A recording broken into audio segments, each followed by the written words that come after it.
High movie potential here today. I'm going to explain an action movie name Old Henry. So let's begin.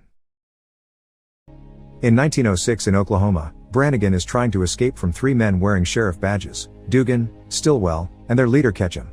No matter how fast he runs though, Brannigan is still shot and captured. Ketchum kicks him a couple of times, asking for the location of another man they've been chasing, but Brannigan won't confess.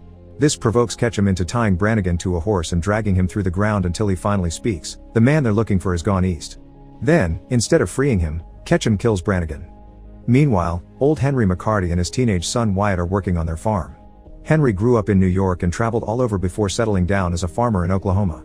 Sadly, he lost his wife to tuberculosis, but her brother Al comes often to give him a hand and be an uncle to Wyatt. Their life is peaceful and pleasant. The only thing that often causes arguments is Wyatt's need to travel and learn to shoot a gun, but Henry won't allow him to do either. It's still early in the day when they suddenly see a lost horse passing by with a bloodstained saddle and no rider. While Wyatt takes the scared animal to the farm, Henry takes his own horse and goes to investigate the area, eventually finding an unconscious man on the ground. His name is Curry and he has been shot on the shoulder, so Henry covers the wound with some mud and a handkerchief. Then he finds a gun and a satchel full of money, which tells him there's trouble going on that he doesn't want to be involved in. However, he barely takes a few steps away before he feels bad for the man, so he comes back, picks up all the things, and after getting rid of any proof they've been there, he takes Curry back to the farm with him. Together with Wyatt, they put Curry on a bed and tend his wound. Once night falls, Henry takes the gun and the satchel with the money to hide them in a secret compartment in his closet, unaware that Wyatt is spying on him through the space under the door. The following morning, Henry decides the wound won't get better if they don't remove the bullet, so he'll go to town to fetch a doctor. But before leaving, he ties Curry to the bed and leaves the knife he uses to cut the rope on the night table. Once his dad is gone, Wyatt goes to Henry's closet to check out the hidden compartment. After seeing the money in the satchel, he grabs the gun and takes it outside to practice shooting at a bottle, although it takes him a few tries to hit his target. Back in the house, Curry is hearing the shots in his sleep and dreams of the night his house was burned and his family killed while the culprit told him to keep his head down. Shortly afterward, Wyatt returns to put the gun back in the closet and takes the chance to open a box Henry has hidden there a long time ago. Inside, he finds another gun and a bunch of newspaper clips mentioning various crimes. Speaking of Henry, on the way to town, he discovers Ketchum and his men have been following the trail Curry left behind. Stillwell is such a good tracker that he can tell someone has covered Curry's tracks, so now the trio knows their victim is working with someone else. These men hear some noises in the tall grass and shoot, but luckily Henry is already running away before they find him. Back on the farm, Wyatt notices one of the ropes around Curry's hands is kinda loose, and his other hand has been covered with a blanket. When Wyatt removes that blanket, he discovers the rope is gone, so Curry takes the chance to stop pretending he's asleep and frees himself. Grabbing the knife from the night table, he jumps on Wyatt and swears he wouldn't like to hurt him, he just wants his satchel back. At that moment, Henry comes back and kicks Curry off his son before punching him until he loses consciousness again. Afterward, they tie Curry to a chair and wake him up. Having decided it's too dangerous to go to town for a doctor, Henry proceeds to use a heated knife to take out the bullet from Curry's wound while asking some questions. Wriggling and crying with pain, Curry says he's a lawman and that Henry and Wyatt should leave before it's too late. The bullet is removed, but before Henry can ask some questions, Ketchum and his men appear outside the house. Henry goes to grab Curry's gun and smells it's already been shot, so he reloads it before going outside. Ketchum introduces himself as a sheriff and his partners as his deputies, then explains they're looking for Curry, who is a dangerous criminal and a killer pretending to be a sheriff too. Curious about Henry, Ketchum begins asking him some questions about his personal life, taking a special interest when he hears his name is McCarty because there was a criminal many years ago with that same last name. Henry tells them he has no family so it can't be a relative of his, and he hasn't seen anyone fitting Curry's description either, so he dismisses the men. Before leaving, Ketchum reminds them to lock their doors tonight.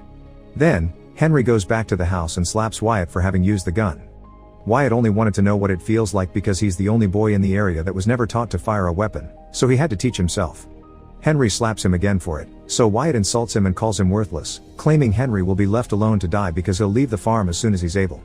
Not wanting to think about how much that hurt, Henry goes to interrogate his prisoner again. Curry explains he's the real sheriff and the trio are bank robbers that stole the badges from Curry's deputies after killing them. He managed to recover the money but was hurt in the process, so he passed out and fell from his horse while escaping, only to wake up here on the farm later. Why Ketchum didn't shoot Henry is a mystery to Curry, but he's sure they'll be back. Meanwhile, Ketchum and his men discuss what to do. They don't believe Henry and they wonder why he's helping a stranger, perhaps he was promised a cut of the money. Dugan doesn't understand why they didn't shoot him considering they were 3 against 1, so Ketchum explains something weird is going on. He doesn't think Henry is doing this for the money, and he didn't exactly hold the gun like a farmer. What they need to do is gather some information first, so Dugan will keep an eye on the farm while Ketchum and Stillwell go hire some guns and pay Al a visit. Night falls and Henry makes Wyatt go inside before he finishes his farm chores because it's too dangerous to stay out this late. Later, Henry feeds Curry some soup himself, causing Curry to complain about still being tied up. To see if he can trust him, Henry asks Curry some questions about his past. Curry tells him all the people he had worked and lived with, names that Henry recognizes from his travels. He also apologizes for having jumped on Wyatt, claiming he had been scared and confused when he woke up in a strange place. Henry's face rings a bell, but Henry denies having met Curry before as he decides to at least free one of his hands. Then, Henry leaves his gun on the table and goes to refill his glass. This is a test to see if Curry would grab it, but he doesn't. Instead, Curry continues to tell Henry stories from his childhood, including the time he saw Billy the Kid get shot. It's Billy's voice that Curry heard in his dream earlier. Hearing the stories and seeing Curry not grab the gun is finally enough for Henry to trust him. He frees Curry's other hand, gives him back his gun, and tells him to leave his house before the criminals come back. However, they don't get to discuss the matter further because suddenly, Dugan begins shooting at them through the window. Curry shoots back and Wyatt comes to see what's going on, getting a bullet grazing his arm in the process. Still in pain from his wound, Curry passes out, so Henry grabs his gun as Dugan sneaks underneath the house, shooting through the floor every time Henry moves. Deciding on a plan, Henry gives the gun to his son with some shooting tips before throwing a book on the floor to trick Dugan into shooting in that direction while he runs the opposite way. After grabbing his rifle, Henry goes outside and begins shooting under the house until Dugan runs out and gets shot in the leg. Henry jumps on him and tries to make him give up some information, but since Dugan refuses to talk, Henry kills him. In order to make the body disappear, he feeds it to the pigs after noticing a gang mark on Dugan's skin. Afterward, Henry takes care of Wyatt's wound while dodging his son's questions about his past. Wyatt feels his father doesn't respect him, and Henry can't expect to be respected in return. After checking on Curry, who is dreaming of the fire again, Henry goes outside with his rifle and waits for the worst. In the morning, Al goes bird hunting, making it easy for Ketchum and Stillwell to find him. They want to know more about Henry, but Al refuses to answer their questions, and as soon as he tries to defend himself, he gets knocked out. Back on the farm, Henry and Wyatt help Curry get dressed so he can leave. However, Curry can barely walk, even less ride a horse, so he tells them to leave while he stays behind finishing things. Wyatt wants to stay too and defend his home, but Henry agrees with Curry and gets his son ready to leave. Unfortunately, when they make it outside, there's a nasty surprise waiting for them. Ketchum and Stillwell are back with a bunch of hired guns. Father and son get back inside as Ketchum offers them a deal. If they give him Curry, he'll allow them to leave without a scratch. Since Henry refuses to accept, Ketchum takes it a step further and reveals they've captured Al, who is hurt and bleeding. Furious, Henry grabs his rifle and gives Wyatt the gun, telling him to stay inside, away from the window, and to only shoot if it's absolutely necessary. Ignoring Curry's pleas to be handed over, Henry goes to confront Ketchum, who admits he isn't a sheriff and is dying with curiosity to know who Henry really is. Ketchum offers to trade Al for Curry, but Henry turns him down, and since neither he nor Al will reveal any secrets, Ketchum kills Al on the spot. This triggers Wyatt into coming out and start shooting, so Henry drags him back inside as the gang retaliates, hitting Curry on the leg when he walks near the window. After scolding Wyatt for acting without thinking, Henry tells him to keep his head down. Hearing these words that match his dream, Curry finally puts two and two together and realizes Henry's real identity is Billy the Kid. He didn't die the night of the fire, he just escaped. Henry pays no attention to him, concentrating instead on retrieving his old gun and holster before going outside to begin shooting after just a few words. With implacable aim, Henry kills a few gang members before going back to the house through the window, opening a hole big enough for Curry to shoot a few men as well. The remaining men are starting to surround the house, so Henry grabs a knife and goes out through the back door. Silently sneaking around, he stabs two criminals before hiding under the house to shoot a third. Then, he comes face to face with Stillwell, who tries to use his knife too, but Henry kills him before he can even take a step. Now only Ketchum is left.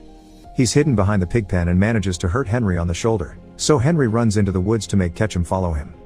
Both men hide behind trees as they exchange shots, but Henry is too good and manages to hit Ketchum on the leg and shoulder.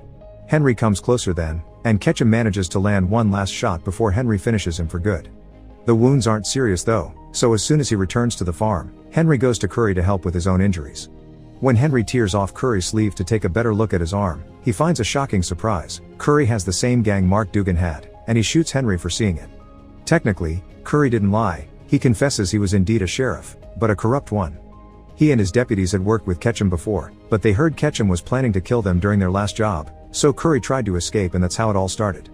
Henry is agonizing but not quite dead yet, and Curry wants to be the one that killed Billy the Kid. But before he can shoot, Wyatt arrives and kills him first. He wants to get a doctor for his father, but Henry explains it's too late, so he wants to tell his son some last words before he's gone. When Wyatt goes out to the world, he'll hear lots of stories about Billy the Kid, so Henry wants him to know only half of them are true. He admits not having been a good person, and he doesn't believe in redemption. All this time, he's just been trying to find some solace in raising a good kid. Henry doesn't think he has a place in this new world, but he's sure Wyatt does. After crying over his father's death, Wyatt buries him next to his mother.